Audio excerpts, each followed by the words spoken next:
Hello everyone, welcome back to our YouTube channel. In this video, I'm excited to share with you how to make invoice and bill in QuickBooks Online. So, let's get started. In your dashboard, hit the plus New button in the top left corner of the screen and select the Invoice section.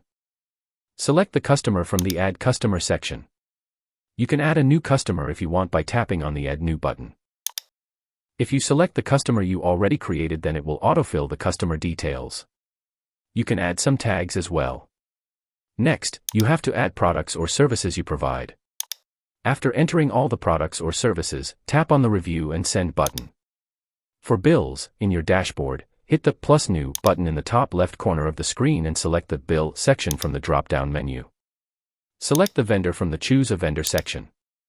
Enter the bill number. Review the category section, then tap on Save and New or Save button in the bottom right corner.